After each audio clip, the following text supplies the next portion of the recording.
মনে করি যে আমেরিকা তো কাকে ভিসা দিবে না দিবে এটা তাদের একান্ত ইন্টারনাল বিষয়। তাদের যারে ভাল লাগবে তারে ভিসা দিবে, তার যারে দিবে না তার ভাল লাগবে না যাদের তারে দিবে না। এটা এত আওয়াজ করে বলার কিছু নাই। এবং যে গ্রাউন্ডে ওনারা ভিসা দিতে চাচ্ছেন না বা বলছেন যে ভিসা দিবেন না, আমি মনে করি এইরকম গ্রাউন্ড কিন্তু মায়ানমারে আছে। মায়ানমারে কিন্তু সেনা সরকার চলতেছে, গণতন্ত্র কিচ্ছু নাই। তারপরও কিন্তু ওই ধরনের ভিসা রেস্ট্রিকশন কিন্তু মায়ানমারের ক্ষেত্রে ওনারা দিচ্ছেন না। তো এই ধরনের নানা কথা আছে। তো আমি এত সব কথা বলবো না। আমি শুধু মনে করি যে আমি একজন মুসলমান হিসাবে সৌদি আরবের ভিসা ছাড়া আর কোনো ভিসা নিয়ে চিন্তিত না।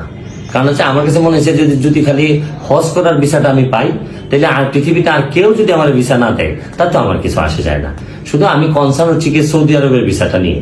কারণ সৌদি আরব যদি ভিসা না দেয় তাহলে তো আমি মুসলমান হিসেবে হজটা করতে পারবো না। আর নাইলে আমেরিকার ভিসা বা কানাডার ভিসা বা অমুক দেশের ভিসা, এটা আমাদের জন্য এমন কোনো ভাইটাল কিছু না। এই হচ্ছে গিয়ে আমার ভিসা নিয়ে বক্তব্য। আর নির্বাচনের কথা আমি বারবার বলে আসছি, আমার এলাকায় কাজ করতেছি আমি বহুদিন ধরে। এটা নির্বাচনের জন্য কাজ করা না, এটা আমার নিজের এলাকাকে আমি ধারণ করি। আমি মনে করি যে নিজের এলাকার কাজ করা আমার দায়িত্বের মধ্যে পড়ে, আমার জন্মের একটা ঋণ। তো এই ঋণ পরিশোধ করার জন্য আমার এলাকায় আমি কাজ করে যাচ্ছি। এই ক্ষেত্রে অনেকে বলেছেন যে আপনি যদি নমিনেশন পান, আপনি যদি এমপি হন, হয়তো আরো বড় আঙ্গিকে কাজ করতে পারবেন। তা আমি তো বঙ্গবন্ধুর আদর্শের সৈনিক, একদম ছাত্র অবস্থা থেকেই। আমি ছাত্রলীগের নেতা ছিলাম, যুবলীগের নেতা ছিলাম, আওয়ামী লীগের নেতা ছিলাম। এখন সুপ্রিম কোর্টে আমি আওয়ামী আইনজীবীর সাথে সম্পৃক্ত। সুতরাং নৌকার নমিনেশন আমি চাইবো এবারও। যদি নেত্রী আমাকে নমিনেশন দেন আমি অবশ্যই নির্বাচন করব। আর যদি নাও দেন তাহলে যাকে দিবেন তার পক্ষে আমি কাজ করব। আপনার ফুটবল একাডেমি নিয়ে আপনার স্বপ্নটা কি? আমার স্বপ্ন ফুটবল একাডেমিটাই তো আমার প্রাণ বলতে পারেন। কারণ ফুটবলের যে গণ বা পুনর্জাগরণের যে স্বপ্ন আমি দেখি, এই স্বপ্নের আমার বড় হাতিয়ার হচ্ছে কি আমার ফুটবল একাডেমিটা।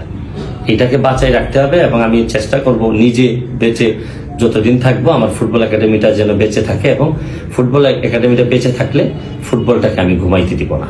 বাফুফের প্রেসিডেন্ট আপনাকে যে নোটিশটা পাঠিয়েছে, তো এই বিষয়টাকে কি? এটা আসলে ওনার বিষয়ে তো অলরেডি একটা দুর্নীতির তদন্ত চলতেছে।